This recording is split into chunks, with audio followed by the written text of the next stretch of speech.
আলাইকুম, কবির বাংলার পক্ষ থেকে সবাইকে স্বাগতম। শিক্ষার্থীবৃন্দ, আশা করি তোমরা প্রত্যেকেই ভালো আছো।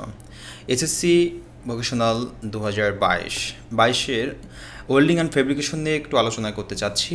ওয়েল্ডিং অ্যান্ড ফেব্রিকেশনের নমুনা প্রশ্ন তোমরা দেখবে। ক বিভাগ থেকে আমি দিয়েছি প্রি হিটিং তাপমাত্রা দিয়ে কী বড় নির্ণয় করা যায়। প্রি হিটিং বলতে কী বুঝো, কাস্ট আয়রন ওয়েল্ডিং কি, স্টেইনলেস স্টিল ওয়েল্ডিং করতে কীরূপ ফ্ল্যাক্স দরকার হয়, স্টেইনলেস স্টিলের ওয়েল্ডিং করার জন্য কোন ফ্রেম উপযোগী, অ্যালুমিনিয়াম ওয়েল্ডিং এর সাবধানতা কী, কপার ওয়েল্ডিংয়ের কীরূপ ফিলার রড প্রয়োজন, ব্রাশ ওয়েল্ডিং কী।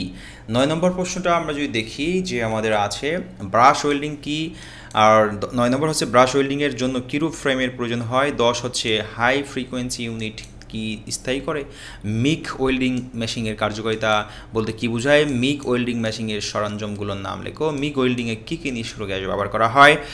অ্যালুমিনিয়াম ওয়েল্ডিংয়ের ধাপগুলো লেখো। অ্যালুমিনিয়াম ওয়েল্ডিংয়ের সাবধানতা, ডিসি সাসপ্রেসার ইউনিট কি, মিগ ওয়েল্ডিং এর পদ্ধতি কি। আচ্ছা, খ নম্বর প্রশ্ন হচ্ছে পোস্ট হিটিং বলতে কী বোঝায়, প্রি হিটিংয়ের ভূমিকা কী, কাস্ট আয়রন ওয়েল্ডিং কী কী ইলেকট্রোড ব্যবহৃত হয়, অ্যালুমিনিয়াম ওয়েল্ডিংয়ের প্রাককালে 5টি বিবেচ্য বিষয়সমূহের নাম লেখো। 22 হচ্ছে কপার ওয়েল্ডিংয়ের জন্য কীরূপ ডিজাইনের দরকার।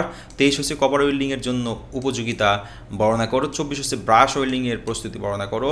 25 হচ্ছে ব্রাশ ওয়েল্ডিংয়ের কীরূপ ফ্লাক্সের দরকার হয়। 26 হচ্ছে টিপ ওয়েল্ডিং এর জন্য গ্যাসের বর্ণনা দাও। 27 হচ্ছে টিপ ওয়েল্ডিং মেশিনের জন্য অংশের নাম উল্লেখ করো।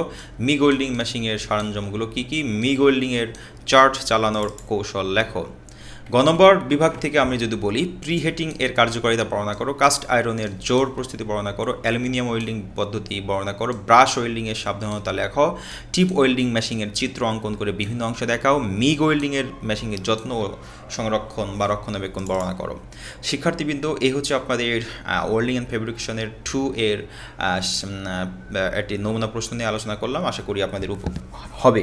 শিক্ষার্থীবৃন্দ, সবাই ভালো থাকবে, সুস্থ থাকবে। পরবর্তী কোনো ভিডিও নিয়ে আবার হাজির হব। আসসালামু আলাইকুম।